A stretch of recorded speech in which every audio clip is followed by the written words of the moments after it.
আজকে CAA NRC Amit Shah কি বলছেন? অমিত শাহ বলছেন আমরা তো দিদির দেখানো পথেই চলছি, দিদি তো চেয়েছিলেন অনুপ্রবেশ বন্ধ করো, সেজন্যই তো সিএএ এবং সেজন্যই তো আগামী দিন এনআরসি।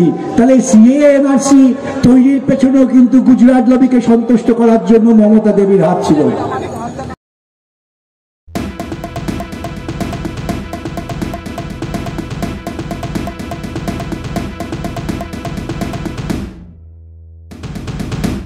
আপনাদের অভিজ্ঞতা আছে, আমার তো এইরকম বহু অভিজ্ঞতা আছে। একটি সভায় আমাকে ডাকা হয়েছিল আজ থেকে বহুদিন আগে, প্রায় 25 বছর আগে। বাচ্চাদের ওই পরীক্ষায় পাশ করলে পরে আপনারা জানেন সম্বর্ধনা দেওয়া হয়, এক নতুন কায়দা শুরু হয়েছে।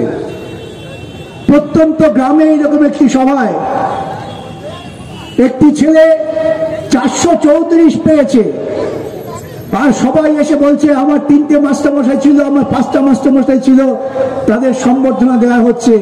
ওই ছেলেটিকে যখন আমরা ডাকলাম, ছেলেটির বাবা বললেন ও আজকে আসতে পারেনি, আমি একটি কথা বলবো, আমাকে একটু কথা বলার অনুমতি দেবেন? আমি বললাম আসুন। ছিন্ন বসন, ক্লান্ত শরীর, সারাদিন কাজ করে তার ছেলে সম্বর্ধনা পাবে, সবাই এসছেন।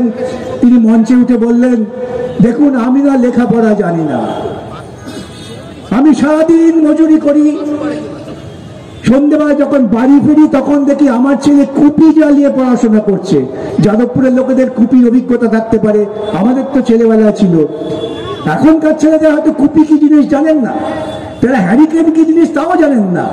বামফ্রন্ট সরকারের কৌলিন্যে বিদ্যুৎ উৎপন্ন হয়েছিল, কিন্তু সেই ছেলের বাপ বলছেন আমার ছেলে পড়তো, আমি কিছু বুঝতাম না, তাকিয়ে থাকতাম। সেই ছেলে 434 পেয়েছে, এটা কি খুব কম পেয়েছে? আমি তো বুঝি না, আমাকে তো বলবেন। আমি ভদ্রলোককে বললাম আপনার ছেলে থাকলে আমি ওকে মাথায় তুলতাম, ও সবচেয়ে ভালো করেছে। তার কারণ যে প্রথম জন্মের শিক্ষা পাচ্ছে। তার বাপ বলছে বামফ্রন্ট সরকার না থাকলে আমার ছেলেও আমার মতো চিরকাল নিরক্ষর থেকে যেত। এই ছিল 34 বছর। 34 বছরে বামফ্রন্ট সরকার বললেন তোমার উদ্বৃত্ত জমি, তোমার কে অধিকার দিয়েছে উদ্বৃত্ত জমি রাখার? আমাকে তো সামাজিক ন্যায় করতে হবে, আমাকে তো অর্থনৈতিক ন্যায় করতে হবে। উদ্বৃত্ত জমি নিয়ে আমরা গরিব কৃষক চাষিদের, দিনমজুর, ক্ষেত মজুর, তাদের বর্গা অধিকার দিয়েছিলাম। বিশ্বের সমাজতাত্ত্বিকরা বলছেন এক নীরব বিপ্লব। পশ্চিমবঙ্গের গ্রামাঞ্চলে অর্থনৈতিক শ্রীবৃদ্ধি হয়েছিল, গল্প কথা নয়, বাস্তব কথা। গ্রামের মানুষ যারা ছিলেন তাদের সঙ্গে জানবেন। আমার যাদবপুরের মানুষ কি ছিল? যাদবপুরের অভিজ্ঞতা আপনাদের কাছে আমি বিবৃত করতে চাই না, কিন্তু আমি শুধু বলতে চাই যে ন্যায় প্রতিষ্ঠার জন্য বামফ্রন্ট সরকার কাজ করছিলেন, তখন সুবিধাভোগীরা, ধান্দাবাজ যারা, তারা ভেবেছিলেন এ সরকারকে ক্ষমতায় রাখতে দেয়া যাবে না। গুজরাট লবি পশ্চিমবঙ্গের সর্বনাশ করার জন্য মমতা দেবীকে শিখন্ডি খাড়া করেছিলেন। দুটি উদাহরণ, আমি আর অন্য পথে বিশেষ যাব না। গোটা ভারতবর্ষ তখন দুটো কেমিক্যাল হাব হওয়ার কথা ছিল। কেমিক্যাল হাব মানে আপনি অনেকটা এগিয়ে গেলেন শিল্পক্ষেত্রে। সেই কেমিক্যাল হাব বন্ধ করার জন্য নন্দীগ্রামে আন্দোলন শুরু হলো। আন্দোলনে কারা ছিলেন? গুজরাটের সমস্ত নেতারা, মেধা পাটকার, রাজনাথ সিং সহ গুজরাট লবি এখানে ঝাঁপিয়ে পড়লেন। সিঙ্গুরের কারখানা তৈরি হয়ে গেছে, তাকে ভাঙবার জন্য গুজরাট লবি ঝাঁপিয়ে পড়লেন। মমতা সামনে রেখে তারা আমার কেমিক্যাল হাব করতে দিলেন না। কেমিক্যাল হাব গুজরাটে হয়ে গেল, গুজরাট সমৃদ্ধ হলো। আমার তৈরি হওয়া সিঙ্গুর কারখানা পাঠিয়ে দেওয়া হলো সানন্দে। আজকে সানন্দের লোকেরা বলছেন আমরা তো গ্রামের অন্ধকারে থাকতাম, আজকে সানন্দ ঝলমলে শহর, এবং সেখানে বিদেশি মোটর গাড়ির কারখানা হওয়ার জন্য বিদেশ থেকে শিল্পপতিরা আসছে। এই সুযোগটা তো আমার ছিল, তাকে তাড়িয়ে দিলেন, এবং আমার গ্রামের ছেলে আজকে সানন্দে যাচ্ছে শ্রম দিতে। এই গুজরাট লবির হয়ে বামফ্রন্ট সরকারকে তাড়াবার জন্য শিখন্ডি খাড়া করে মমতা বন্দ্যোপাধ্যায়কে আমাদের সর্বনাশ করা হয়েছে। বামফ্রন্ট যখন ক্ষমতায় ছিলেন তখন হঠাৎ তিনি চিৎকার করলেন অনুপ্রবেশ, অনুপ্রবেশ, অনুপ্রবেশ। সব বাংলাদেশের লোকেরা নাকি চলে আসছে পশ্চিমবঙ্গে সিপিআইএম এর হাত ধরে। পার্লামেন্টে অসভ্যতা করলেন, যেটা ওর কৃষ্টি।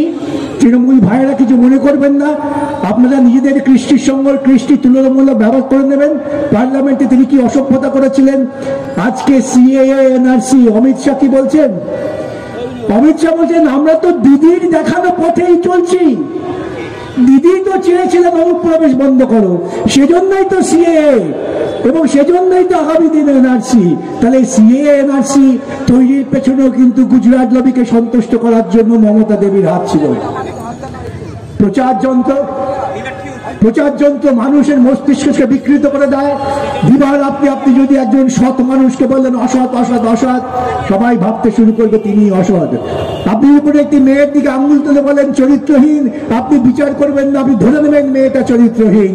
এই যে দুর্বলতা আমাদের, সেই দুর্বলতার সুযোগ নিয়ে ভারতবর্ষের প্রচার মাধ্যম পশ্চিমবঙ্গকে টার্গেট করে সেখানকে বামপন্থীদের দুর্বল করেছে। নির্বিচারে খুন হয়েছে, নির্বিচারে ধর্ষণ হয়েছে। এসব ইতিহাস আপনারা জানেন বা জানেন না, হয়তো বা আমাদের জানতে হবে। এবং তার প্রত্যক্ষ ফল কি? 34 বছরে বামকে সরাবার জন্য গুজরাট লবির যে সাফল্য, 2011 শেষ ফ্রি অ্যান্ড ফেয়ার ইলেকশন পশ্চিমবঙ্গের বুকে, লিখে রাখবেন, গর্ব করে বলতে পারেন 2011 নির্বাচন পশ্চিমবঙ্গের বুকে শেষ ফ্রি অ্যান্ড ফেয়ার ইলেকশন। সেখানে মমতা ক্ষমতা এলেন, যাদবপুরের মানুষ বুদ্ধদেব ভট্টাচার্যের মতো প্রার্থীকে হারিয়ে দিলেন। আমি তখন তার ইলেকশন এজেন্ট ছিলাম।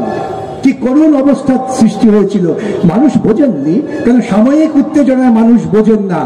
ক্ষমতায় এসে মমতা কি করলেন?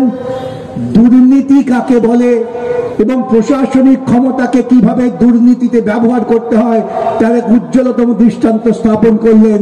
তিনি প্রথম আক্রমণ করলেন শিক্ষা ব্যবস্থাকে। মনে রাখতে পারে আপনাদের, যাদবপুর বিশ্ববিদ্যালয়, যে বিশ্ববিদ্যালয়কে বাম আমলে আন্তর্জাতিক স্তরে পরিচিত করিয়েছিল, সেই বিশ্ববিদ্যালয়ের উপর আক্রমণ।